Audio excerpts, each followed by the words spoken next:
mais do que uma entrevista, é menos do que um debate. É uma conversa com um contraditório em que, no fim, é mesmo a opinião do convidado que interessa. É um debate em que eu perco sempre. Perguntar Não Ofende é o podcast semanal assinado por mim, Daniel Oliveira, o que não faz chorar. Quase sempre sobre política, às vezes sobre coisas realmente interessantes. Ouça e subscreva em qualquer aplicação iOS, Android, Mixcloud ou no SoundCloud. Vá a patreon.com/perguntar não ofende, conheça as vantagens de ser patrono e apoie financeiramente a produção deste projeto independente.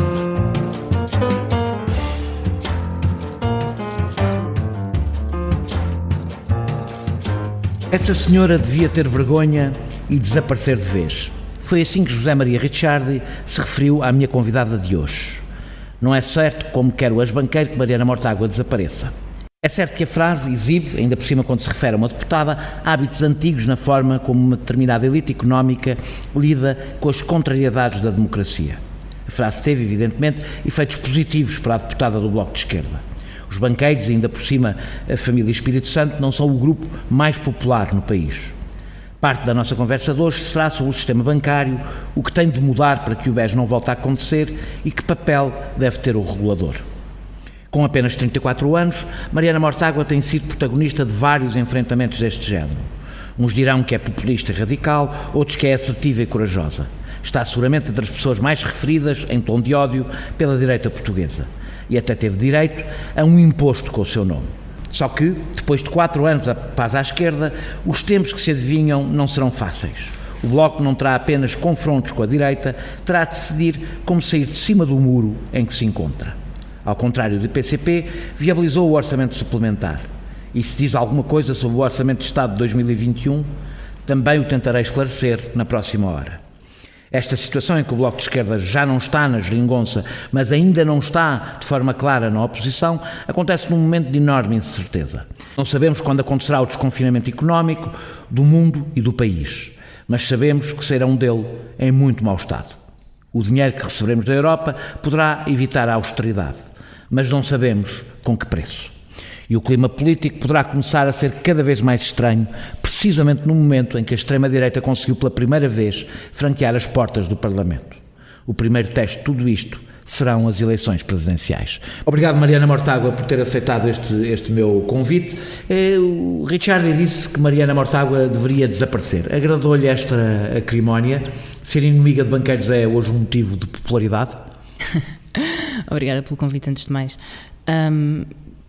Não é para ser referenciada por banqueiros ou odiada por banqueiros que faço a minha intervenção ou que dirijo o meu trabalho, mas quando o faço quero que tenha um impacto e não quero que sejam apenas frases vazias ou uma denúncia inconsequente e por isso é lógico que é bom ver quando as coisas se mexem depois de fazermos o nosso trabalho, depois de intervirmos, depois de denunciarmos alguma coisa.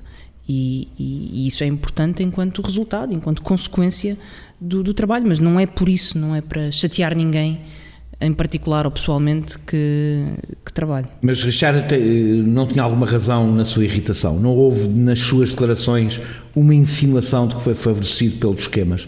Ele não foi, na realidade, acusado de nada, do ponto de vista criminal. O problema é que eu não estou aqui para comentar acusações do Ministério Público, não é isso que me cabe. Eu não sou comentadora política, sou interveniente e faço análise política enquanto interveniente no Parlamento e na cena política. E aquilo que eu disse, e que é a minha leitura deste caso, que acompanhei muito de perto, é que, independentemente da estratégia de acusação do Ministério Público, que terá a sua, e eu até já o disse, acho que é uma acusação bastante bem fundamentada e bastante sólida, há responsabilidades em outros intervenientes que não são arguidos, não foram acusados pelo Ministério Público. E é muito fácil, nesta altura, bater no Ricardo Salgado e só no Ricardo Salgado. É lógico que ele era a figura central deste regime, é lógico que ele era a figura central e o maior responsável por aquilo que aconteceu no BES, mas ele só conseguiu fazer isso porque ao lado dele teve uma panóplia gigante e imensa de banqueiros, de consultores, de escritórios de advogados, de políticos, de governantes, que nas suas diferentes escalas de responsabilidade e de proximidade foram favorecendo, fechando os olhos, ajudando. Ricciardi estava no primeiro círculo que era o mais próximo. Acha que o Ricardo Salgado se transformou numa espécie de bode expiatório que carrega toda a culpa, um bocadinho como José Sócrates na política? Eu acho que é muito fácil pegar em bodes expiatórios que são, ou seja, há uma razão. O facto de eles serem bodes expiatórios não quer dizer que sejam inocentes. Exato, não é? Ou seja, eu não estou a dizer que estão a ficcionar bodes expiatórios. Há razões para eles terem sido transformados em bodes expiatórios, embora depois serão ou não condenados, dependendo do curso dos processos judiciais contra eles correm. Mas dá muito jeito encontrar bodes expiatórios para que nunca ninguém queira perguntar o que é que permitiu que tudo isto acontecesse. E Ricciardi, qual foi exatamente a responsabilidade de Ricciardi? Porque escolheu-o como alvo, não é? Portanto, ele reagiu. Não foi ele que escolheu a Mariana como ele reagiu a coisas que a Mariana disse. Quais são as responsabilidades que acha que Ricciardi tem? Ricciardi não é acusado pelo Ministério Público e continua a ser banqueiro. Continua a trabalhar na banca. Do ponto de vista técnico, basta apoiarmos nos factos que temos da acusação. Ricciardi pertenceu à Comissão Executiva do BES. Para além, eu estou aqui a deixar de fora o facto de Ricciardi pertencer a um ramo da família do Conselho Superior do BES e do GES e, portanto, não é um gestor que foi contratado nos últimos anos. Faz parte da família. O seu pai, que aliás também não é um dos principais arguidos neste processo, esteve envolvido em todos os esquemas e foi aliado de Ricardo Salgado em todos os esquemas e recebeu bem por isso ao longo do tempo. Ricciardi, indiretamente, através do seu pai, também esteve envolvido, mas quem sou eu para tirar grandes conclusões através dessa relação? Mas trabalhava no Grupo Espírito Santo, fazia parte do Grupo Espírito Santo, fazia parte da Comissão Executiva do BES, fazia parte desde, se não estou em erro, dezembro de 2011, com o início de funções, novembro de 2011, da administração da ESI, que é uma das principais holdings responsáveis pelo buraco financeiro do GES, e fazia parte do Conselho Superior, também a partir de 2011, que foi o ano da renovação das novas gerações do GES. Que responsabilidades é que ele tinha enquanto administrador destas empresas? Eu começo por levantar uma, que é um administrador novo que chega à ESI em 2011, a primeira coisa que me parece que devia perguntar é onde é que estão as contas consolidadas do grupo. Porque se eu sou administrador de uma empresa, eu quero conhecer a realidade financeira dessa empresa. Tenho, aliás, o dever de perguntar. Ora, a ESI não tinha contas consolidadas, ao contrário daquilo que a lei dizia, nem a ESI nem a Espírito Santo Controle. Ricciardi, não há nenhuma evidência que alguma vez tenha colocado isto em questão, ou até, não só por uma questão de informação e de responsabilidade na gestão que fazia das contas da holding, como até cumprimento de normas legais, que é o de ter contas consolidadas. Segunda questão, enquanto foi da Comissão Executiva do BES, o Ricciardi era responsável pelo Departamento de Risco Global. Depois partilhou essas responsabilidades com Joaquim Góis, que era um outro administrador, mas foi sempre responsável por este departamento. E a acusação traz, aliás, uma descrição bastante detalhada de quais são as responsabilidades desse departamento. Esse departamento tem que, para já, ele aplica-se não só ao BES, mas a todo o perímetro da Espírito Santo Financial Group. Dentro do perímetro da Espírito Santo Financial Group está o BES, mas estão todas as entidades financeiras que o GES usou para se financiar. E estão todas as entidades financeiras que permitiram a exposição do BES e do grupo financeiro à holding de topo. Ricciardi tinha responsabilidades na análise destes riscos, porque fazia parte das suas funções analisar os grandes riscos, traduzindo a exposição do banco a grandes grupos económicos e partes relacionadas. Tal como fazia parte da responsabilidade deste departamento analisar os produtos que estavam a ser colocados no mercado aos balcões do banco. Eu penso que isto é suficiente para... Mas a verdade é que, no fim, foi Ricciardi que colaborou com a denúncia do que se estava a passar ali. Eu nunca neguei que Ricciardi tenha ou não tenha colaborado nem com o Banco de Portugal, nem com o Ministério Público. Fê-lo aos primeiros sinais de uma crise no banco. Foi uma escolha. Ricciardi fez parte de forma direta e indireta do GES, que lhe deu um bom lugar de muito prestígio na sociedade portuguesa, que lhe deu um bom salário com muito valor na sociedade portuguesa e recebeu os seus dividendos da sua holding de topo. Ele fazia parte deste grupo, ele tinha responsabilidades financeiras e não as cumpriu. Depois houve um momento bem colocado na história em que tudo isto começa a ruir e começa a ser posto em causa. E Ricciardi decidiu, provavelmente, ficar do lado de quem sabia que ia ganhar esse embate. Mas isso, eu não ponho isso em causa, mas eu não acho que o facto de Ricciardi ter denunciado a Banco de Portugal apaga as suas responsabilidades em tudo aquilo que aconteceu até 2013. Eu recordo que o poder do BES e os seus tentáculos na política, nos negócios, a forma como fazem negócios, o facto de se acharem impunes e acima de todas as leis e todas as regras da democracia, não foram coisas que não foram criadas a partir de 2013. Elas estão na origem e no ADN deste Grupo Espírito Santo. Tem afirmado que não chega o processo criminal para encerrar o caso BES. Isso não é forma de pôr todo o sistema financeiro sob suspeita? Todo o sistema financeiro deve estar sob suspeita. Porquê? Porque o sistema financeiro tem um poder quase mágico e muito abstrato, mas muito concreto ao mesmo tempo, que é o poder de criar moeda. Se nós pensarmos bem, de um ponto de vista puramente conceptual e metafísico, criar moeda em si já é quase uma fraude. Mas este poder de criar moeda, se não cumprir objetivos muito claros democraticamente, com enormes regras de transparência, alimenta todo o tipo de maus negócios, de fraudes, de crimes, de abusos.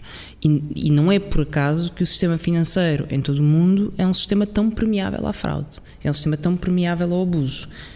Em Portugal há poucos bancos que escapam, mas não é só em Portugal. Vamos olhar para o mundo, vamos olhar para os Estados Unidos, vamos olhar para os maiores bancos alemães, vamos olhar para os maiores bancos franceses, ingleses. Pode-se dizer que tem um preconceito ideológico em relação à banca? Não se trata de um preconceito ideológico. Acho que a banca é essencial ao desenvolvimento da economia. Eu dou muito valor à banca. Acho que a banca é essencial para o desenvolvimento de qualquer economia.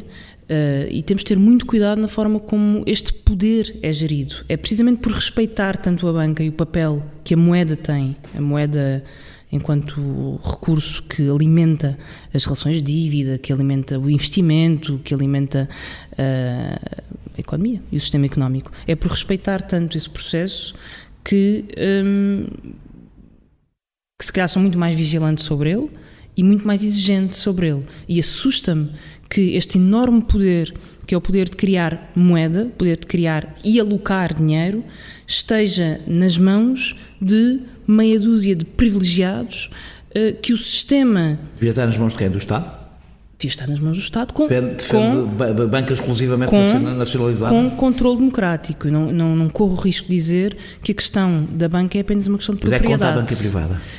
Eu acho que há um conflito de interesses inerente a acionistas privados que querem o seu melhor interesse ao mesmo tempo que gerem o maior ativo público, que é a capacidade de gerar moeda.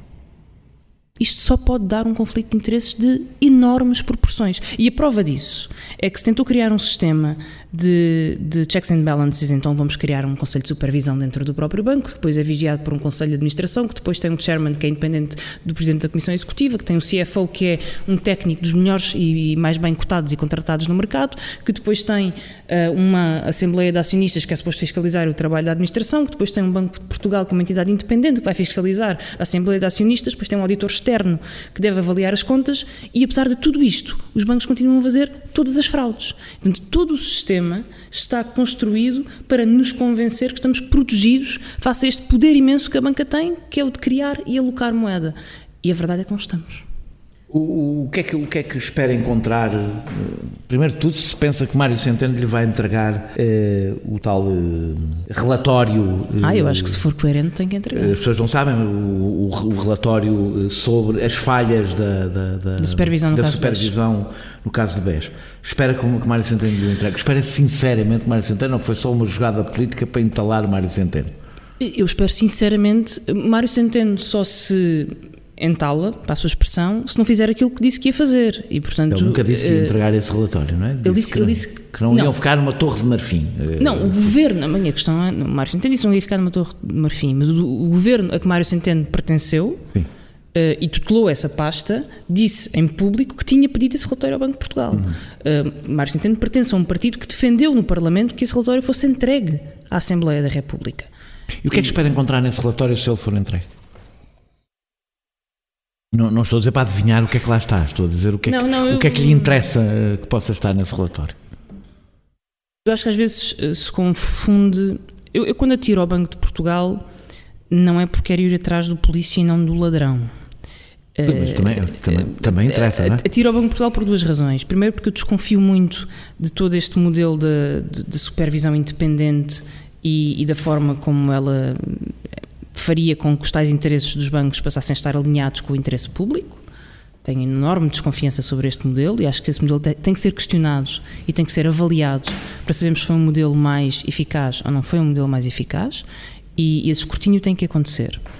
Em segundo lugar, eu acho que o Banco de Portugal é de uma prepotência e de uma arrogância institucional que são estruturais ao seu funcionamento e que vêm do facto não de ser regulador do sistema financeiro, mas de ter sido autoridade monetária. E, portanto, tem essa soberba de quem foi o responsável pela autoridade monetária, e essa arrogância foi aumentada com um estatuto de independência que dá ao Banco de Portugal, por ser uma dependência do Banco Central Europeu e não por ser o supervisor financeiro, uma suposta independência do poder político. Ou seja, a Torre de Marfim. Fecham-se sobre si mesmo. Sendo que o Banco de Portugal não deve ser... O Banco de Portugal é uma entidade pública. Tem que... Há entidades públicas que são independentes do poder político. Os tribunais são entidades públicas e são independentes dos poderes políticos. Mas há uma razão para haver uma separação constitucional entre o poder judicial e o poder político. O poder político não tem o domínio de todas as instituições públicas. Eu não entendo porque é que o poder político e o poder democrático são incompatíveis com uma supervisão eficaz e bem alinhada do sistema financeiro. Não entendo.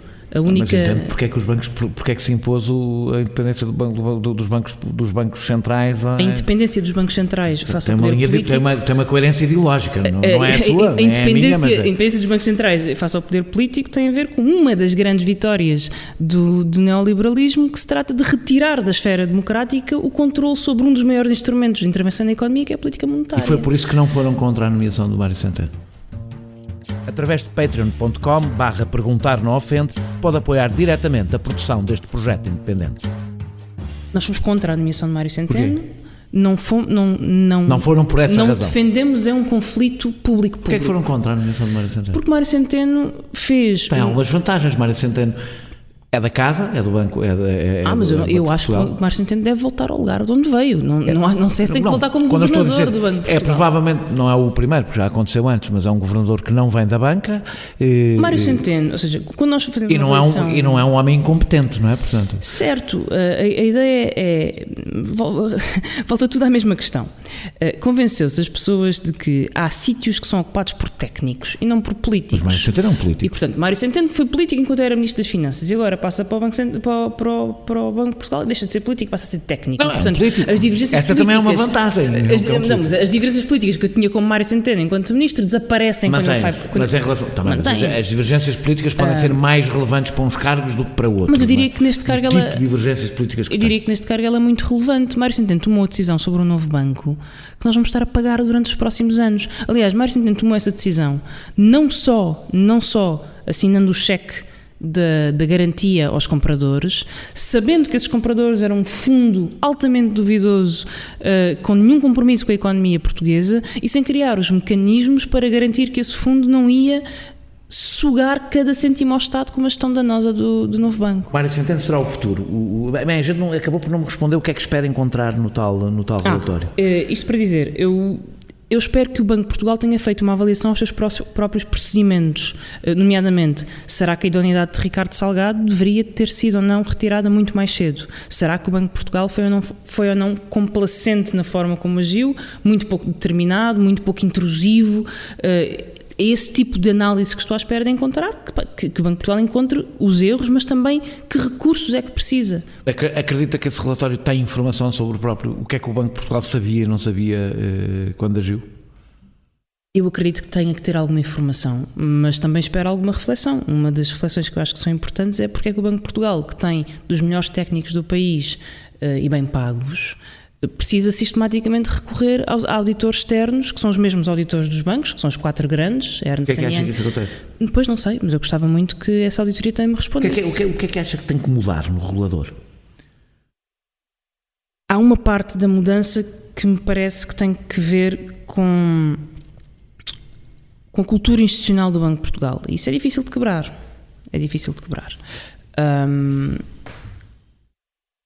Acho que uma reforma do sistema de supervisão que transferisse...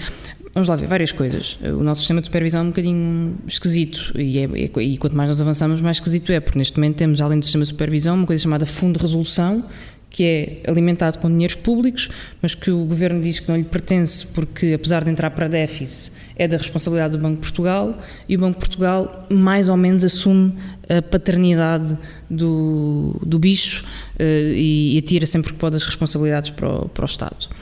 Acho que é preciso rever este modelo, retirando uma parte da supervisão. Não é retirando, há uma parte da supervisão que é a supervisão macroprudencial, que tem a ver com os grandes riscos do mercado, com as grandes instabilidades, que me parece que não deve estar só na esfera do Banco de Portugal e que deveria passar para uma esfera mais transversal. Já houve propostas nesse sentido. O que é mais transversal? É uma esfera que tenha todos os elementos de supervisão, a Comissão do Mercado de Valores Mobiliários, os seguros, etc. Acho que o Banco de Portugal tem que ser dotado de recursos próprios que, como estava a dizer há pouco, que impeçam que tenha que ir sempre às consultoras contratar serviços e, portanto, pedir auditorias às consultoras. Acho que tem que ter uma atitude muito mais intrusiva e, por isso, também muito menos medrosa daquilo que pode causar no sistema financeiro. Imagino que viu o trabalho do Pedro Coelho na SIC, o assalto ao castelo. Acha que aquilo é daquilo que está a falar, ou seja... Daquilo muito mais, sim. Mas eu acredito piamente que esse é o modus operandi do Banco de Portugal. A proximidade cultural, é um entre pares institucional, a proximidade que tem com a banca. E não é só aqui. Se formos ver o Banco de Inglaterra, há pouco tempo estava a estudar umas coisas sobre o início dos offshores e a forma como o mercado de eurodólares foi um mercado offshore criado na altura do Bretton Woods. Aliás, foi o mercado que destruiu o Bretton Woods porque permitiu aos Estados Unidos quebrarem com as relações de câmbio que existiam, através de um simples facto, que era o Banco de Inglaterra fechou os olhos à criação em território inglês de mercados de moeda e de dívida que não eram regulados por ninguém. O Banco de Inglaterra sabia-o e ainda assim deixou que isso acontecesse. Para além de interesses geoestratégicos que teria, nesse livro contavam que a intervenção do Banco de Inglaterra na banca à altura, e alguns desses bancos ainda são hoje os grandes bancos ingleses, era ir bechar uma vez por mês com os principais banqueiros e responsáveis da City. E por isso, não é só em Portugal, há uma enorme proximidade entre a banca e os seus reguladores. E cá acha que o Carlos Costa teve responsabilidades no que aconteceu no BES? Diretas. Teve responsabilidade. Sem ser aquelas era a pessoa de turno, era quem estava no Banco de Portugal, ser responsabilidades ele próprio no que aconteceu no BES. Quer dizer, a responsável sobre aquilo que aconteceu no BES é de Ricardo Salgado, mas é óbvio que uma retirada antecipada de Ricardo Salgado, aquilo que mais impressiona no caso do BES e na atitude do Banco de Portugal, e eu li muita da correspondência entre o Banco de Portugal e o BES, é a paciência do Banco de Portugal. Já percebeu que está a ser enganado, que já percebeu que o Salgado está a tirar de um lado e a pôr do outro, que está a tapar o buraco de um lado e a fazer um buraco ali ao lado, e não tiram o responsável da frente do grupo, permitindo um conjunto de ações que não são a fonte do problema, mas que agravaram o problema à última da hora. E isso é de facto... Ou seja, eu aqui nem estou a pôr em causa que o Banco de Portugal tivesse que saber antes ou não tivesse que saber antes, não é isso que eu estou a questionar, as regras eram diferentes, eu sei isso. Mas sabendo o que sabia, como é que permitiu arrastar? E esse arrastar diz muito sobre a forma como o Banco de Portugal se relaciona e a reverência que também tinha o Ricardo Salgado. O que é que se pode fazer que dependa da política portuguesa? Ou seja, não vale a pena nós sabemos o que é o capitalismo financeiro, sabemos qual é a realidade em que nos movemos, para além além de um projeto de longo prazo, global, para todo o mundo, o que é que podemos mudar em Portugal, que esteja nas mãos de um governo português, para que situações como a do BES não se repitam? O capitalismo financeiro, ou liberalismo, para chamarmos depois pelos nomes, tinha um sistema muito inteligente de sobrevivência, não é? Armadilhou o sistema de tal forma que as chantagens estão em todo lado e, portanto, vivemos quase num sistema armadilhado em que quem tentar puxar um fio para resolver um problema, a coisa explode. E é por isso que nos dizem que não podemos mexer nos impostos às empresas, porque senão perdemos o investimento, não podemos mexer na banca, porque senão perdemos o emprego e financiamento. Na realidade, isso não especificamente com isto, mas sempre foi assim. A política sempre agiu mas já foi perante uma determinada realidade que tem poderes que se sobrepõem até a ela. Sim, mas a política... Não é ser o poder financeiro. Sim, mas quando esse poder económico tinha uma base territorial diferente, a política também tinha mais poder para controlá-la ou não controlá-la, e sobretudo era um poder que havia mais instrumentos nas mãos de cada país individualmente. E nós hoje temos muito poucos instrumentos, não só pelas regras do capitalismo financeiro, como também porque as poucas capacidades que ainda tínhamos, abdicámos dela em nome do processo da construção europeia. E com os que temos? Mas o problema é que... Vou pedir à Mariana que seja uma reformista. As regras... Ou seja, um governo do Partido Socialista, não digo do Bloco de Esquerda sequer, que quisesse mudar alguma coisa, conhecendo a realidade em que estamos e não estando disponível para entrar em ruptura, o que é que poderia fazer para que um BES não voltasse a acontecer? Nada. O BES continuará a acontecer enquanto as regras de jogo forem estas, e as regras de jogo neste momento são determinadas pela União Bancária Europeia. Eu lamento, mas as regras do jogo estão feitas para que isto aconteça e para que nada impeça que isto aconteça, porque as regras do jogo são feitas por quem beneficia deste tipo de economia, deste tipo de esquema. Portanto, a ideia de que nós conseguimos, com boa vontade e algumas palavras, mudar as regras do jogo... Não é com boa vontade, sabendo que... A política muitas vezes lida com... Muitas vezes a política lida, por exemplo, não havendo condições de ruptura, a política lida sabendo que não pode fazer a ruptura e encontra soluções intermédias. Claro, isso é mesmo perguntar como é que... O Bloco de Esquerda passou os 4 anos anteriores a aprender... Mas não mudou as regras de jogo. Mas não mudou as regras de jogo. Pois não, mas com certeza que não. Por isso é que o que eu estou a dizer é, dentro de... os condicionalismos que existem, que eu não estou a dizer que são inevitáveis, que não podem ser mudados, mas dentro dos condicionalismos que existem, dentro da União Bancária, dentro das regras que existem sobre a independência dos bancos de Portugal, agora já nem é o Banco de Portugal, esse poder pertence ao Banco Central Europeu, dentro de todos esses condicionalismos não há nada que impeça que o novo BES possa acontecer. A situação não está hoje melhor do que estava em 2011? Está, claro que está. A economia melhorou, esses bancos, eu refiro-me à banca. Esses bancos foram à falência, limparam os seus ativos e, portanto, um novo ciclo recomeça. Mas eu quero saber, daqui a uns anos, sobre o que é que vamos estar a falar sobre esse novo ciclo. Sendo que há uma diferença, é que o ciclo anterior, bem ou mal, era feito por grupos económicos que eram conhecidos, que eram... tinham rostos, tinham nomes, tinham moradas, embora muitas delas fossem desviadas para as Ilhas Caimão de vez em quando. Os novos donos disto tudo, porque continuam a existir os novos donos disto tudo. No Richard é a Mariana. Dificilmente. Os novos donos disto tudo são fundos internacionais altamente concentrados, porque a concentração de poder económico ela não se dissipou com o capitalismo financeiro globalizado, ela aumentou. Nós temos 3 ou 4 fundos que são donos da maioria da percentagem do capital das bolsas, dos fundos de pensões, estão todas detidas pelos mesmos fundos, e são esses fundos que hoje dominam o nosso mercado. Com a mesma permeabilidade à fraude, com os mesmos esquemas de lavagem de dinheiro, com os mesmos esquemas de dívida impensáveis, tudo igual, os mesmos mecanismos, só que em complexo, em grande, em internacional, em invisível, e é também por isso que eu rejeito as interpretações de que agora que se acusou Ricardo Salgado, a banca ficará a salvo.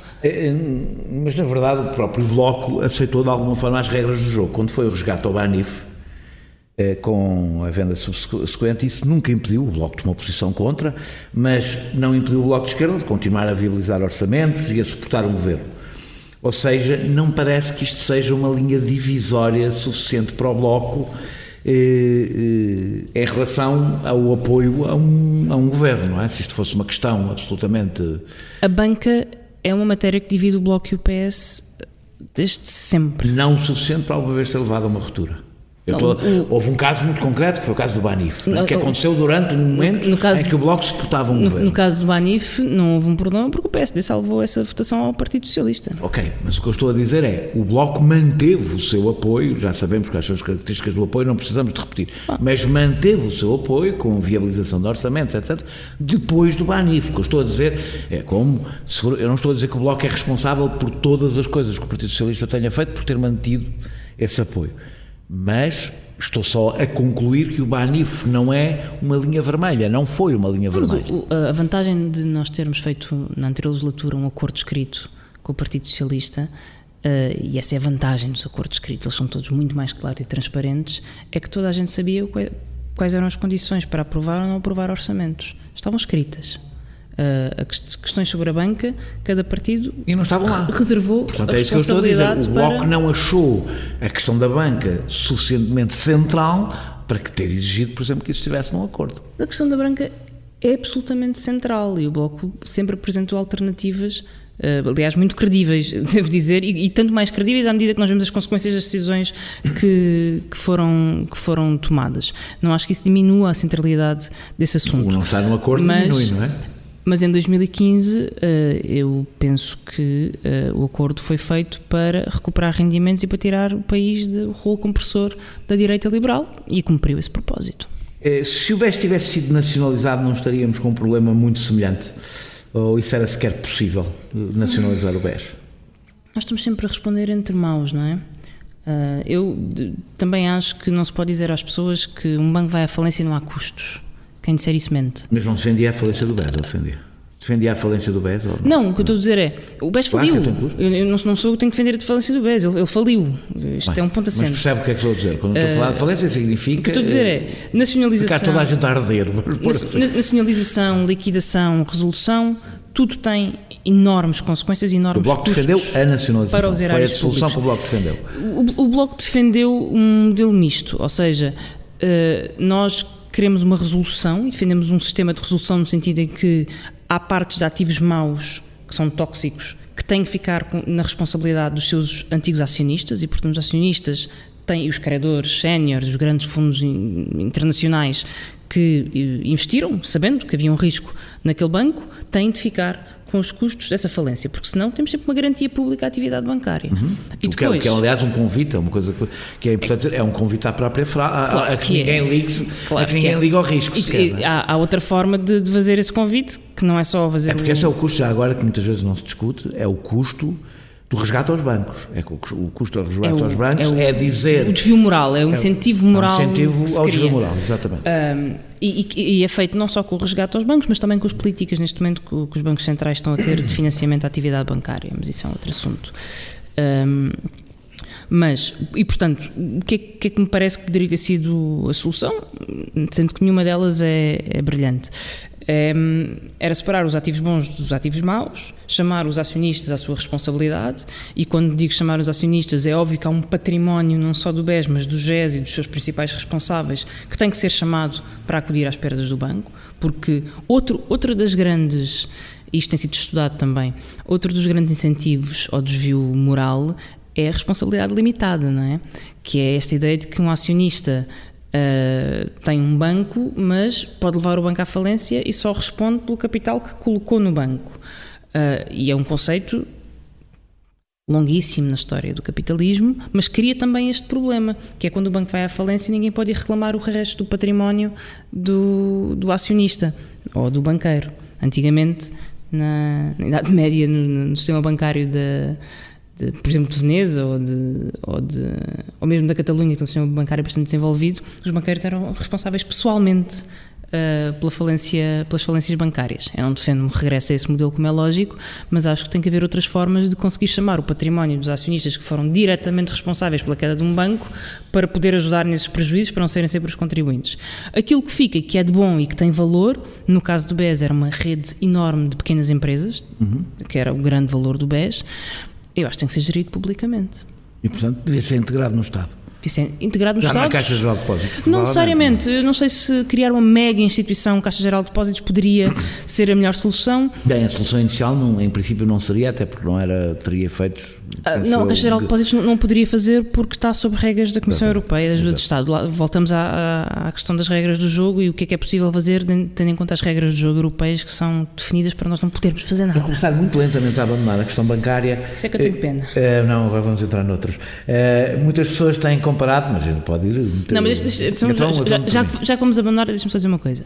O facto de eu dizer que não é possível alterar as regras do jogo neste contexto europeu e com a União Bancária e com as regras de ajuda estatal e da Comissão Europeia, elas estão feitas mesmo para que nada possa ser feito e para que o sistema continue exatamente como ele é.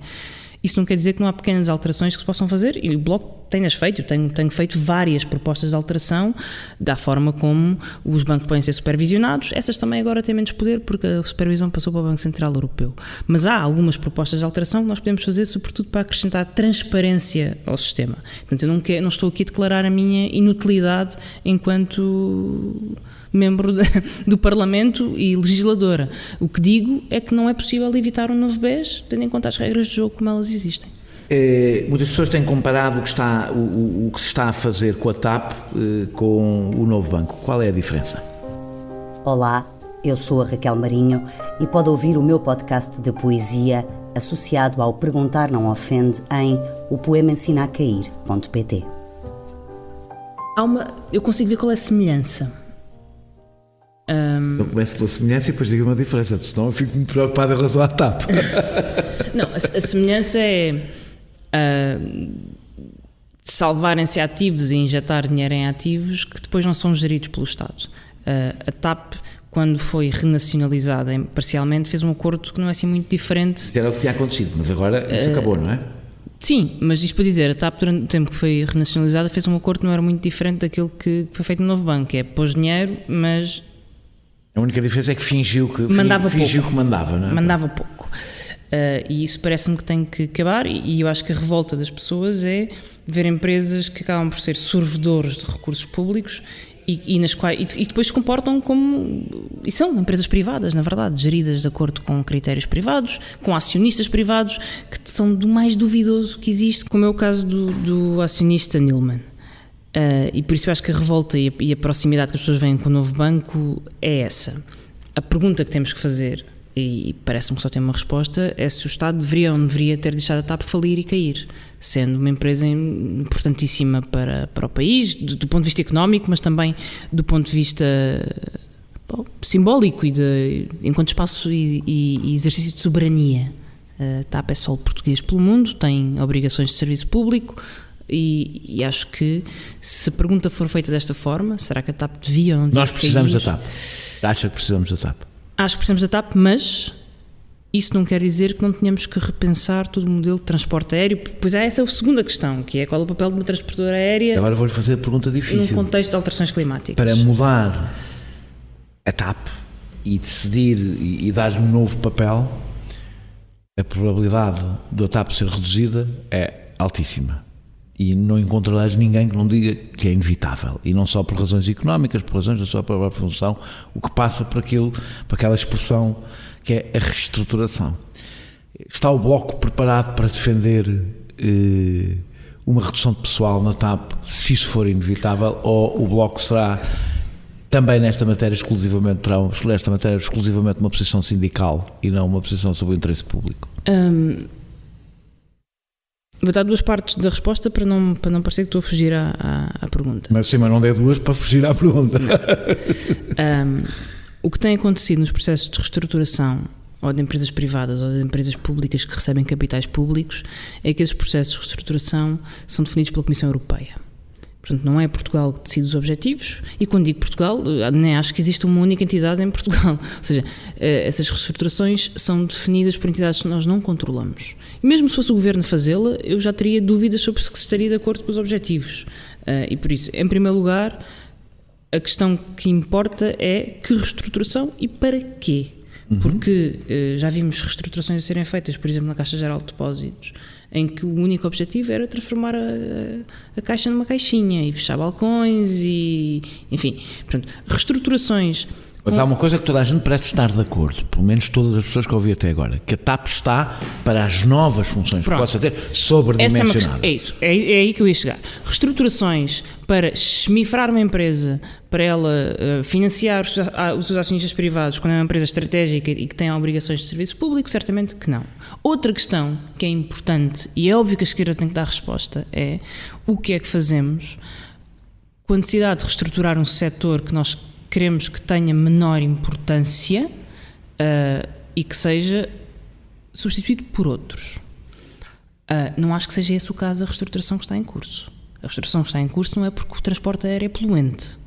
E por isso, não me parece que seja essa a razão. E por isso vamos afastar isso. Mas parece haver uma razão que é: a TAP tinha uma determinada característica, pode ter características novas, que leva a focar nos objetivos que são os objetivos que o Estado quer. Isso pode levar a precisar de menos pessoas. Essa desculpa vai ser usada, a da reestruturação que é inevitável. Está mesmo a fugir à minha pergunta. Essa desculpa vai ser usada para justificar todos os abusos laborais. Mas eu não estou a falar de abusos laborais. As reestruturações podem ser feitas de muitas maneiras. A minha questão é, e isto é importante, acho eu, para os eleitores, o Bloco, se uma empresa em que o Estado põe dinheiro, se essa empresa precisar de menos gente do que aquela que tem, se o Bloco é capaz de defender aquilo que qualquer pessoa que tem que gerir qualquer estrutura que tenha pessoas pode ter que decidir que essa empresa precisa de menos pessoas. A função da TAP não é empregar pessoas, também emprega pessoas. Mas não é a sua principal função. Tratar as pessoas com respeito e há... Mas eu não estou a dizer, há muitas maneiras de fazer reestruturações com respeito ou sem respeito. Mas... E não só, nem tudo justifica um despedimento. Ou seja, não se despedem pessoas por dar cá aquela palha. Mas eu não estou a dizer por dar cá aquela palha. Mas coloca-se no setor aéreo a mesma questão que se coloca, por exemplo, no setor do turismo. Que são setores que... ainda mais no setor do turismo, mão de obra intensiva, no momento em que o turismo já não tem a dimensão que tinha, pode estar superdimensionado. E eu acho que nós temos que encontrar formas de criação de emprego que permitam substituir e dar emprego a pessoas que como sabe, não estão em setores. Como sabe, não é bem assim que a economia funciona. Não despede, não manda pessoas de um sítio para outro porque decide que de repente abre ali um sítio. Pode ter políticas económicas que permitam substituir um emprego por outro, mas muitas vezes nem sequer são as mesmas pessoas. Eu não respondo por reestruturações no governo a que eu não pertenço e em que eu não defino os objetivos e os mecanismos de política económica. O Bloco era capaz de reduzir pessoal numa empresa controlada pelo Estado se isso fosse necessário? A bem do interesse público? A não ser que estejamos aqui o resto da tarde para eu poder dizer o que é que o Bloco faria se estivesse no governo. Não, isso é políticas de criação. Só chama uma chantagem para não responder. Só responde se for o resto da tarde. Mas eu não vou responder essa questão. Eu não vou porque ela coloca ao Bloco uma posição injusta, que é de não controlar mais nenhum aspecto da política económica a não ser os despedimentos. E isso... Tenho estado a fazer perguntas sobre outras coisas e nunca me respondeu isso. Nunca me respondeu. O Bloco não controla, portanto... Não, respondi sim. Não, precisamente nas questões da banca, por exemplo. Está bem, o Bloco não controla as regras de jogo. Não posso garantir que vou fazer uma coisa que eu sei que não tenho instrumentos para fazer. Eu não tenho que assumir as responsabilidades de uma reestruturação que eu não defino numa economia que eu não controlo. Portanto, a conclusão que eu tiro daqui é que o Bloco concordou e apoiou que o Estado pusesse dinheiro na TAP, mas sairá fora pelas consequências do Estado se envolver na TAP, que é, por exemplo, o Estado poder ter que gerir uma reestruturação da TAP que passe pela redução de pessoal. Fica só com a parte boa. Só que o Estado não vai controlar essa reestruturação porque vai dar esse papel à Comissão Europeia. E o Bloco não concorda com isso. Mas nem pode. Não sabe ainda, não é? Então, cá estaremos. Este dossiê envolve diretamente Pedro Nuno Santos, o Ministro Pedro Nuno Santos. Tem esperança numa possível liderança do Ministro das Infraestruturas que um dia venha a liderar o Partido Socialista? Mas eu acho que isso tem que ser perguntado ao Partido Socialista. Está bem, mas eu estou a perguntar assim. Não, eu tenho esperanças no meu partido, não dependo das avaliações que faço sobre outros partidos. Há aliados, sim. Há lideranças que permitem melhor. Não, imagino que não lhe é indiferente se é Pedro Nuno Santos em todos os contextos, ou Fernando Medina, por exemplo, a liderarem o Partido Socialista. Em todos os contextos políticos há aliados, eu sei, mas também já sei... Considera Pedro Nuno Santos um aliado? Também já sei o suficiente para saber que as circunstâncias às vezes são mais importantes que os aliados. É verdade. Mas considera Pedro Nuno Santos um aliado nas atuais circunstâncias? Pedro Nuno Santos faz parte de um governo que não quis assinar um acordo com o Bloco de Esquerda no início desta legislatura. A resposta é não, e não por considera isso um aliado. Eu não vejo a política à cabeça. Eu tenho que analisar o PS e o governo e as responsabilidades do governo enquanto um coletivo. Não posso estar aqui a analisar pelas boas intenções, seja de quem for. Mas olha, uma coisa que não é uma boa intenção. Pedro Nuno Santos disse que votaria numa candidatura presidencial do PCP ou do Bloco de Esquerda. Enquanto Jerónimo de Sousa deu como bem-vindo o voto socialista, Catarina Martins teve uma reação mais defensiva. A primeira pergunta é: o Bloco vai apresentar uma candidatura própria às presidenciais? Há um consenso grande dentro do partido para a importância dessa candidatura própria.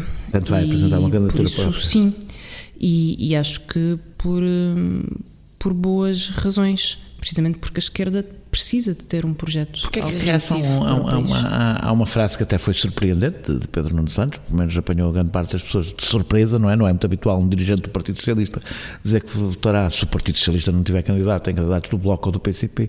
Porque é que a reação do Bloco foi muito mais defensiva que a do PCP? Os votos dos socialistas não são bem-vindos?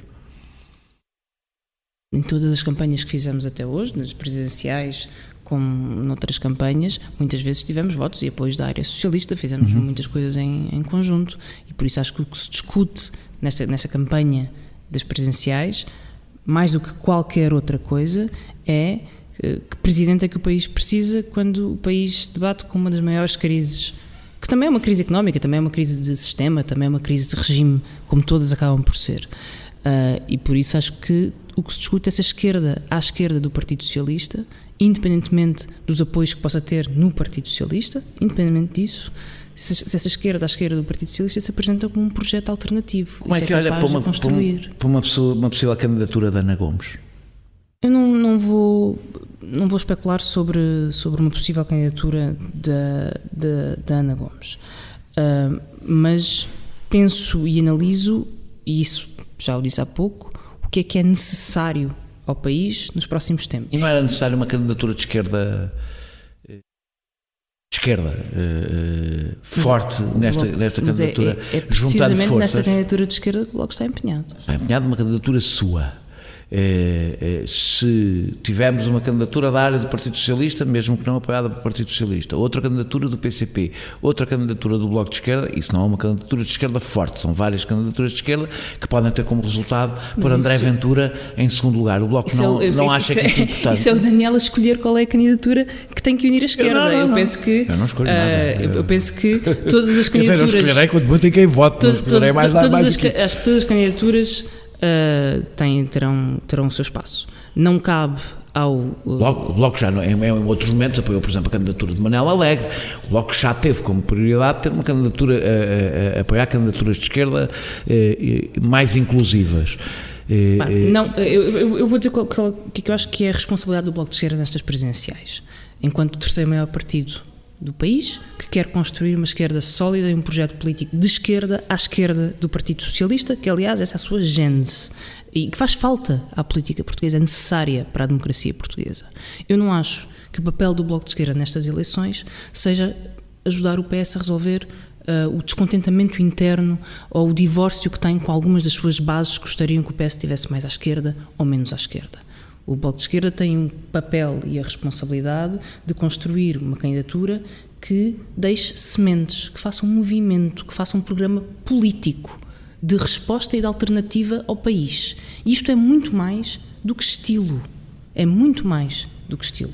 Trata-se de ter uma resposta de sistema. Está a falar de estilo. Uma candidatura de Ana Gomes, por exemplo, não seria justo dizer que é só estilo, não é? Trata-se de ter uma resposta de sistema, de esquerda, que que tem que ter, para além de todo um programa que critique e que apresente uma alternativa às instituições europeias, ao papel da Comissão Europeia, ao investimento, ao papel da propriedade pública, dos setores estratégicos.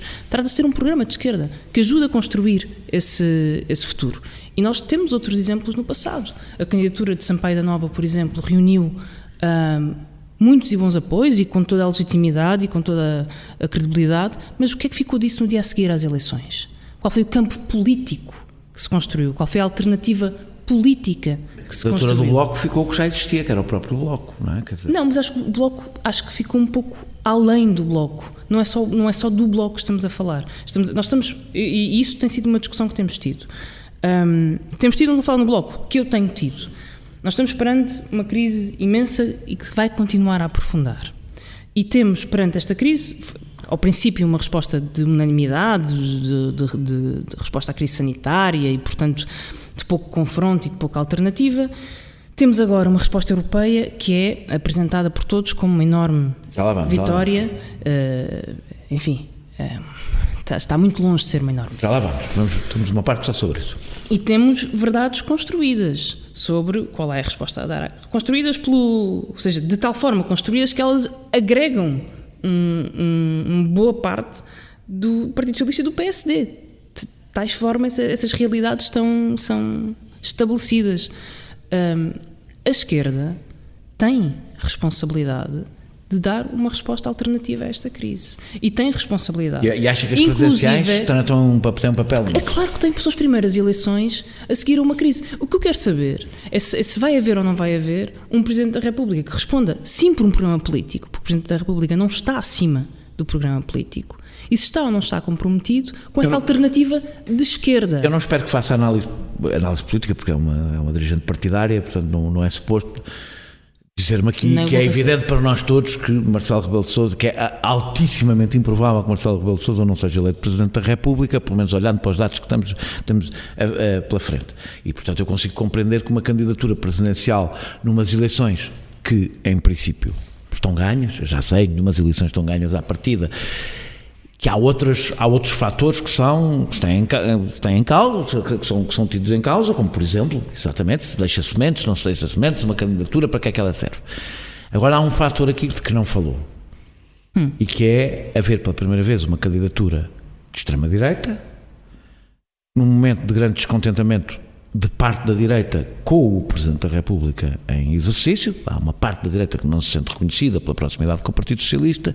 Estas eleições serão evidentemente uma rampa de lançamento para a candidatura de André Ventura. E a minha pergunta é se a esquerda não tem também uma responsabilidade de não se dividir de tal forma que ponha a possibilidade, que terá um peso simbólico bastante forte, do candidato de extrema-direita a ser o segundo mais votado nestas eleições. Se isso não a preocupa. Sem querer sobrevalorizar, mas há sondagens, nós conseguimos olhar para as sondagens e podemos tê-las em conta. Não é? Em primeiro lugar, há uma parte da questão Ventura que tem a ver com a direita e com a reorganização da direita. Mas que deve preocupar a esquerda, não é? Imagino que não lhe é indiferente o PSD ou a extrema-direita. É lógico que preocupa a esquerda, mas há uma parte dessa reorganização que tem a ver com como se comportam os partidos de direita e não tem a ver com como se comportam e decisões tomam os partidos de esquerda. Eu acho que é precisamente porque é preciso ter uma resposta muito consistente e muito estruturada económica e social de esquerda, e é por aí que nós vamos combater o Ventura. Não dar essa resposta com medo do Ventura é alimentar. Mas eu não estou a dizer não dar essa resposta. Estou a dizer a esquerda conseguir entender-se, a esquerda à esquerda do Partido Socialista. Eu espero que a esquerda à esquerda do Partido Socialista se consiga entender. Aliás, se o Bloco pretende apresentar uma candidatura própria, não está à espera que o PCP venha atrás, pois não. O que o Daniel está a dizer é que a condição de união da esquerda é o terceiro maior partido do país abdicar de ter uma candidatura que pode ela própria unir a esquerda. Eu não acho que o Bloco tenha abdicado nada quando apoiou o Manuel Alegre. E por isso não acho sequer que esse raciocínio faça muito sentido. Acho que estas presidenciais têm uma importância grande, porque vão acontecer num contexto de crise profunda e porque antecipam um ciclo eleitoral que vai ser duro. Nós sabemos que nesse ciclo eleitoral é preciso ter uma esquerda à esquerda do Partido Socialista. Não é uma esquerda que está alguns descontentamentos dentro do Partido Socialista. Isso é um problema que o Partido Socialista deve resolver. Uma esquerda deve aproveitar já. À esquerda do Partido Socialista que tenha um programa político. Não estamos a falar de etiquetas, não estamos a falar de... É mais profundo que isso. Trata-se de ter uma alternativa de governação e uma alternativa social, laboral, enfim, de alteração de sistema e de alteração de resposta que dê soluções às pessoas, do ponto de vista da esquerda. E eu acho que a nossa responsabilidade é contribuir para essa resposta. O Bloco de Esquerda aprovou o orçamento suplementar, o PCP votou contra. Disse o Bloco de Esquerda que o país não compreenderia uma crise política neste momento, e parece-me evidente que não compreenderia. Compreenderá uma crise política em novembro, quando o Parlamento discutir o Orçamento de Estado para 2021? A razão para viabilizar o orçamento suplementar teve a ver com o financiamento. Um orçamento suplementar serve, sobretudo, mais do que definir estratégia para o futuro, financia medidas que foram tomadas no passado. É para isso que o orçamento suplementar serviu, essencialmente. Foi para financiar as primeiras medidas de emergência tomadas de forma excepcional no pico da crise. Achamos que a responsabilidade do Bloco era viabilizar esse orçamento e garantir que aquelas primeiras medidas tinham o financiamento necessário e que não era por falta desse financiamento que seria abrir um problema de dimensões gigantescas no país, para além daquele que já vai existir. O orçamento de 2021 tem outra natureza. Trata-se de responder à crise. Trata-se de definir como é que a retoma será feita. Se é mais rápida, se é mais lenta, se ela acontece com mais direitos, com uma reversão da perda de direitos que existiu, por exemplo, no campo laboral, como é lógico, mas também nos salários. Essa é a discussão que vai acontecer em 2021. E é por isso que acho que devemos separar o orçamento suplementar de 2020 com o orçamento suplementar de 2021. O Bloco de Esquerda põe a possibilidade de não viabilizar o orçamento de 2021. O Bloco de Esquerda tem propostas que respondem pelo seu mandato, porque temos um mandato para cumprir, temos um compromisso com quem votou em nós, que se baseia num programa político. Também o tinham há um ano e viabilizaram o orçamento de 2020. Sim. E o vosso programa não estava incluído no orçamento de 2020. Sim, há 3 meses. 3 meses depois das eleições. Chegaram a um acordo, mas como acho que não vai desmentir se disser que... Com enormes dificuldades. O orçamento era o orçamento do Partido Socialista, sim, até mais do que qualquer orçamento da Geringonça. Nós fomos muito claros nas razões pelas quais... Qual é a diferença de 2020 e 2021? A maior crise que o país já viu. Mas isso até poderá tornar ainda mais difícil o Bloco chumbar o orçamento. Não. O Bloco de Esquerda... Acha que o país compreenderia, no meio da crise que vamos ter económica, provavelmente no meio da segunda vaga, eu acho que o Bloco de Esquerda criasse uma crise política chumbando o orçamento? O país não compreenderia que nem exigiria, nem pode pedir a um partido que se comprometa perante uma crise de enormes dimensões, com um mínimo de medidas que reflitam aquilo que acha que é importante para responder às pessoas. Se funciona um bocadinho como o Pedro e o Lobo. O Bloco aprovou o orçamento de 2000, já percebi o orçamento suplementar, compreendo o argumento, mas o Bloco aprovou o orçamento de 2020 sem nenhuma conquista relevante. E ficou claro porquê. Tínhamos acabado de sair as eleições. Exatamente. Acho que não, a questão é se a partir desse momento o Bloco não criou nas pessoas a convicção de que é um aliado do Partido Socialista e se não está neste momento refém do Partido Socialista. Ou seja, partindo do princípio que António Costa fará o que já fez noutras alturas, que é basicamente responsabilizar o Bloco e não o PSD. O PCP. Não o PSD, nem o PCP, mas nem o PSD, porque o PSD poderia ser o partido que o Partido Socialista decidia que era quem deveria aprovar o orçamento. A questão é se o Bloco não está neste momento na situação em que já teve no passado, em que se chumbar, a última vez que o Bloco fez cair um governo do Partido Socialista passou para metade dos seus resultados. E se o Bloco não criou uma expectativa nas pessoas ao aprovar primeiro de 2020... Até me custa que o Daniel repita essa narrativa, como hoje se diz, porque quem fez cair esse governo do Partido Socialista foi o PSD. Sim, mas eu sei. Não foi o Bloco. E quem pagou foi o Bloco, não foi o PSD. Mas e portanto tem a ver com... É que eu estou a falar de uma coisa muito... Estou a dizer exatamente que o Bloco criou nas pessoas, com a aprovação do orçamento de 2020, sem nada em troca, a expectativa de que aprovará os orçamentos. Eu não menorizo a inteligência das pessoas. nem menorizo a análise que as pessoas fazem da complexidade das decisões que são tomadas. Acho que faz bem em não menorizar a inteligência, não sei se faz bem em não menorizar a capacidade de análise política mais fina, que a maior parte das pessoas não tem, naturalmente, não passa a vida a pensar em política. Eu acho que o Bloco conseguiu, ao longo dos últimos anos, fazer passar a sua mensagem, as suas prioridades, as coisas que conseguiu, mas também falar com muita transparência sobre as coisas que não conseguiu. E essa tem sido uma boa tática. Normalmente é dizer a verdade às pessoas com Então vou fazer a simplicidade. pergunta de forma mais simples para poder dizer a verdade às pessoas. Mas é que as perguntas estão a demorar muito mais tempo que as respostas. Isso dificulta a nossa conversa. E nós fomos sempre claros na forma como falámos com as pessoas. Viabilizámos um orçamento para 2020 para já, a história começa ainda com a proposta de um acordo de legislatura, nesta segunda legislatura, que o PS recusa. Viabilizou-se um orçamento em 2020, aliás, tanto o PCP como o Bloco se abstiveram, porque tinham passado 3 meses das eleições. E por isso não faria nenhum sentido. Como é lógico, a 3 meses depois não sei porquê. Das eleições... Está a dizer isso como se fosse óbvio, eu não estou a perceber porque é que isso é óbvio. O PSD votou contra a 3 meses das eleições. Mas isso tem a ver, o PSD terá as razões que entender. O Bloco, na altura, justificou o seu voto e fez uma análise clara sobre esse processo. Passaram-se 3 meses das eleições, não vemos razão nem justificação para chumbar este orçamento e levar o país a eleições de novo, passado 3 meses das últimas.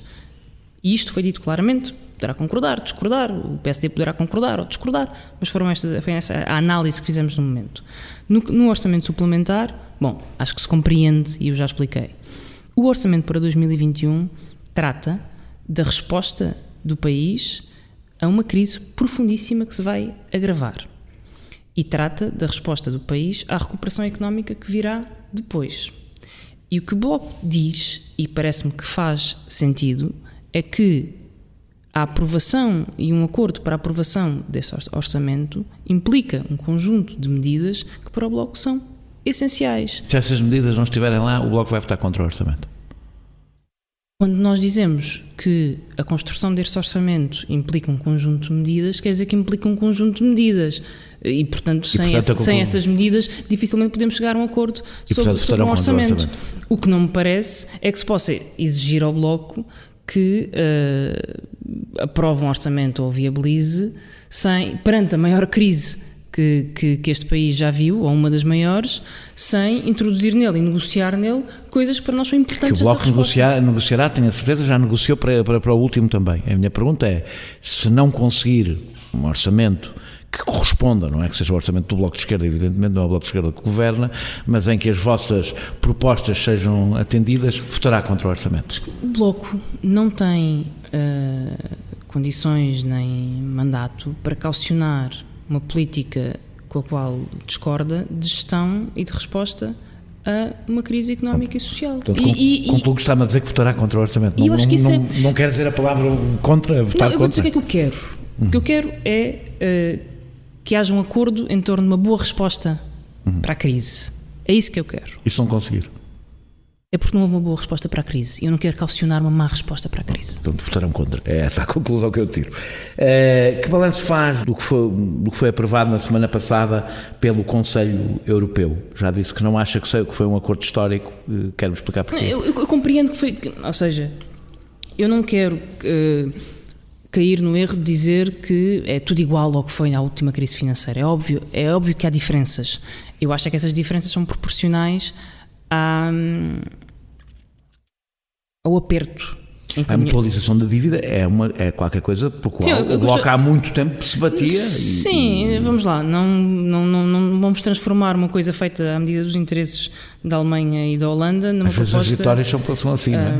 Não, ela é um instrumento... Nós podemos mutualizar dívida e depois criar regras da sua utilização e do seu pagamento que distorcem completamente aquilo que foi feito. E por isso não vou tomar como minha uma proposta que foi feita por países que têm os seus interesses.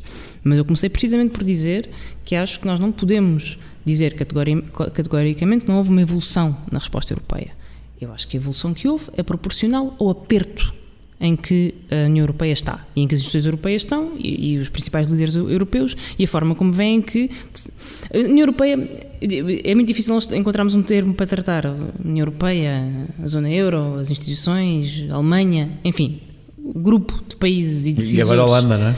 O grupo de decisores que mandam nas respostas europeias fazem sempre só o suficiente para que não exploda tudo.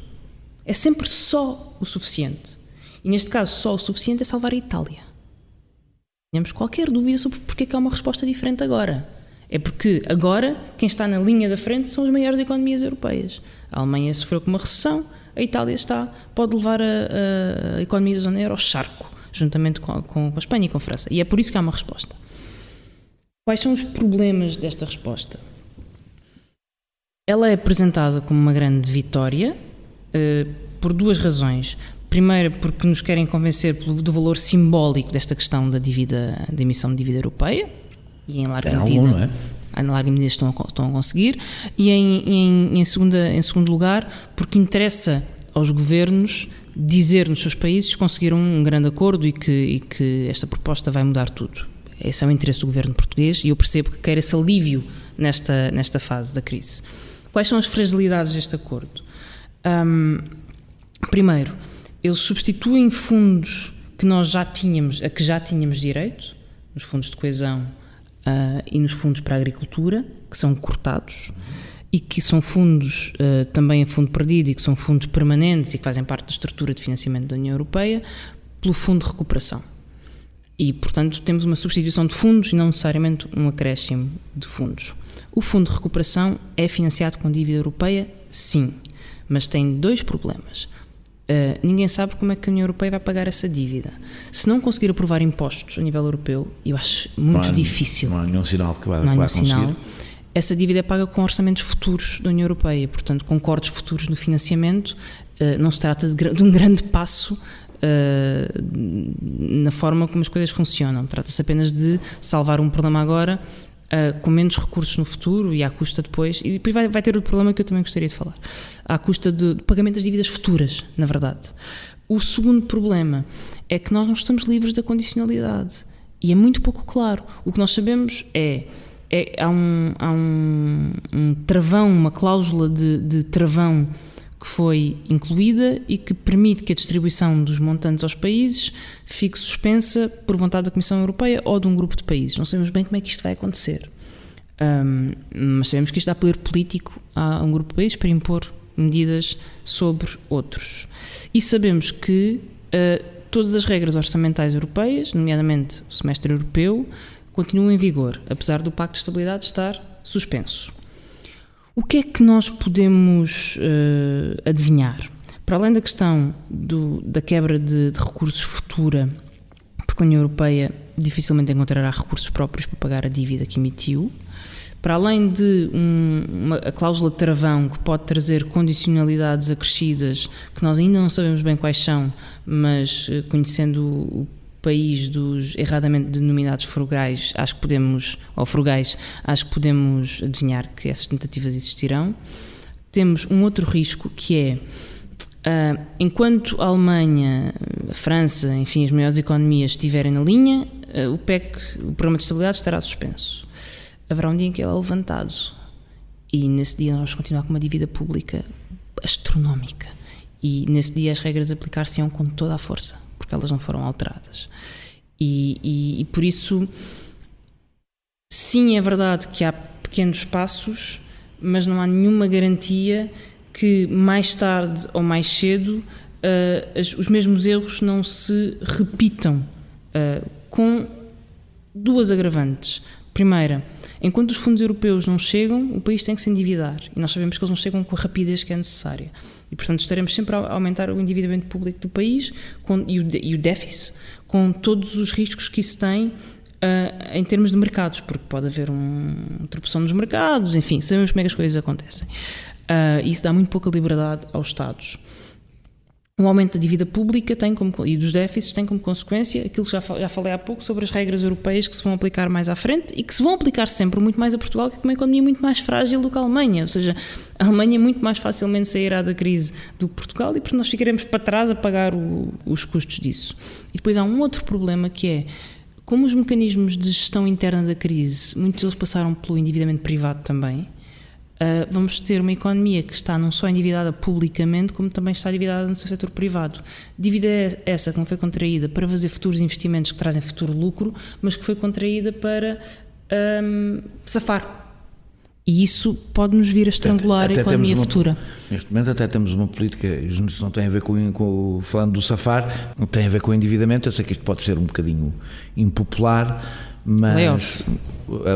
A layoff na realidade pode estar a manter vivas empresas que já faliram, em vez de estar a dirigir o dinheiro para empresas que podem ser salvas. O layoff tem uma série de problemas. Eu, aliás, acho que esta crise demonstrou uma coisa que é muito mais profunda do que os recursos disponíveis, do que a vontade política de alterar as coisas, que é a falta de instrumentos que nós temos de intervenção na economia. Falta de instrumentos mesmo, ou seja, instrumentos para selecionar empresas viáveis que não são viáveis, instrumentos para perceber se as empresas... Há casos em que me pergunto se não era melhor dar dinheiro às pessoas do que estar a manter uma empresa que está morta viva. Haverá vários casos, depende, lá está. Há setores em que aguentar uns tempos é condição para sobreviver no futuro, há setores que vão precisar de uma reconversão profunda, há setores até que vão precisar de uma reconversão profunda, mas nós não sabemos ainda como e com que dimensão. Mas o país não tem instrumentos para ter essas respostas, ou seja, não tem. Quando foi preciso dar as garantias públicas à banca, o governo sabia que essa não era a melhor forma, porque colocava na mão da banca um mais poderoso instrumento de resposta à crise, mas a verdade é que não tinha outros instrumentos para o fazer, porque não tem um banco público que conheça o setor empresarial, porque não tem instituições capazes, ágeis. Até tem um banco público que conhece o setor. Sim, mas que nunca teve esse desígnio. Não tem essa função, não é? E acho que isso devia causar-nos alguma reflexão. Ter outros instrumentos de intervenção na economia era importante. Com o dinheiro que vem, há condições para não haver austeridade. Parece-me que isto pode contestar isto, estou a dizê-lo, mas pode contestar. Mas quanto dinheiro é que acha que era preciso para não ser apenas isso e relançarmos a nossa economia? Pois, aqui a questão de fundo é a austeridade. E aqui acho que temos de ter cuidado com os conceitos. A austeridade, política orçamental procíclica num período de recessão, ou seja, são cortes orçamentais e aumentos de impostos num período em que a economia está a cair. Para manter objetivos de déficit, que depois nunca se consegue manter, porque a austeridade é um disparate. Já tentei explicar isto várias vezes, ou seja, na grande recessão o Roosevelt não tinha políticas de austeridade e nem por isso as pessoas viviam bem, viviam com muitos sacrifícios, mas não era uma política de austeridade. Portanto, a austeridade é quando há cortes propositados em período de recessão. E é um problema porque agrava a recessão e agrava as condições de vida. Foi a resposta da última 2011. Mas não haver austeridade não quer dizer que as pessoas não percam rendimentos e não se viva pior e não haja desemprego e não, enfim. Por isso é que eu estou a dizer, havendo condições para não haver austeridade, a minha pergunta é, quanto dinheiro é que acha que era preciso para haver um real relançamento da economia, portanto, mais do que não haver austeridade, não é? Isso é uma pergunta que eu não me atreveria a responder de forma... Não, claro que não, acho que ninguém pode dizer com 15 mil milhões não chega. Com razão... 45 mil milhões, conforme as contas que quisermos fazer, não é? Há várias questões, como é que são gastos e quando é que vêm? Mais até do que o montante, é claro que o montante é muito, muito importante, mas como é que são gastos e quando vêm? Essas duas questões são essenciais. E por isso a questão da resposta à crise é precisamente essa. Muito bem, não há austeridade, ou seja, não há cortes, mas isso não chega para recuperar a economia, isso não chega para proteger os serviços públicos, não chega para proteger o emprego. E é nessas medidas que é preciso apostar. Algumas delas são de caráter orçamental, outras são de caráter puramente legislativo, no sentido de definição das regras da economia. Quando se criaram regras extraordinárias, dizer que as pessoas não podem ser despedidas neste período, ou moratórias, ou que as pessoas não podem ficar sem acesso a serviços básicos neste período, houve uma boa razão para isso. Quer dizer, estamos em condições excepcionais e quando nós permitimos que durante uma crise se reajustem os contratos, eles serão reajustados à luz da crise e, portanto, passamos todos por um equilíbrio pior do que aquele que era o inicial. E vamos de equilíbrio mau em equilíbrio mau e é uma corrida para o fundo. Da mesma forma que a resposta à crise inicial foi suspender esses contratos, portanto eles ficam suspensos no tempo em condições que impedem essa degradação das condições de vida e económicas. Da mesma forma fizemos isso para responder à crise pandémica, por exemplo, na habitação. Se o fizéssemos nas questões laborais, Poderíamos estar a dar uma grande resposta à crise sem envolver recursos públicos, mas que permitia que muita gente continuasse a ter rendimentos. Falo, obviamente, de uma proposta da possibilidade de impedir as empresas que têm lucros de despedir. É óbvio que isso exige um contributo do setor empresarial. É lógico que isso exige esse contributo, mas da mesma forma que os contribuintes estão a dar um enorme contributo através do layoff, sem sequer conseguir segurar postos de trabalho no seu completo e salários no seu completo. E por isso eu acho que é destes compromissos que neste momento é preciso falar para responder à crise. E essa resposta é financeira, mas também é sobre as regras do jogo. E nós podemos alterá-las para proteger a economia. Leu o projeto de Costa Silva? Li parte, não li, eu confesso, ainda não li com todo o detalhe, passei olhos nas várias versões, até houve uma versão preliminar que surgiu e que foi divulgada, mas a sessão legislativa só acabou agora e, portanto, eu vou... O que leu acha que é um bom começo de debate? Tenho dúvidas que muitas vezes os debates muito genéricos se percam sem respostas concretas. O documento Costa e Silva terá coisas importantes, por exemplo, o relançamento da ferrovia, que são muito importantes. Mas bolas, esse diagnóstico está feito há anos. Sim, mas por exemplo, ter como um grande objetivo a reindustrialização, apesar de ser óbvio, não está feito há anos, porque não tem sido essa a linha. Nem a ferrovia. Não, mas é que não. A ferrovia, toda a gente diz que é preciso. E ninguém faz. Mas é que a reindustrialização nem toda a gente diz que é preciso. Houve uma mudança de discurso. Hoje é mais fácil falar sobre temas que a esquerda, à esquerda do PS, sempre quis falar, e que para o Partido Socialista, que estava integrado no consenso social-liberal, que comeu as sociais-democracias, que para o Partido Socialista era tabu. Intervenção na economia, política industrial, enfim, orientação, planeamento da economia, instrumentos de intervenção. Estado de estratégia. Hoje, no discurso, existe uma alteração. Eu tenho muitas dúvidas que esse discurso consiga passar à prática enquanto instrumentos de intervenção na economia, sem uma alteração das regras de funcionamento da economia. Exemplos. Se as regras da Comissão Europeia de propriedade pública e de intervenção e de ajudas de Estado não forem alteradas, a única política industrial que Portugal pode fazer são benefícios fiscais. E, portanto, não passa de conversa. E não é porque as pessoas não estejam bem intencionadas, é porque o país não tem os instrumentos de intervenção para responder à sua política industrial.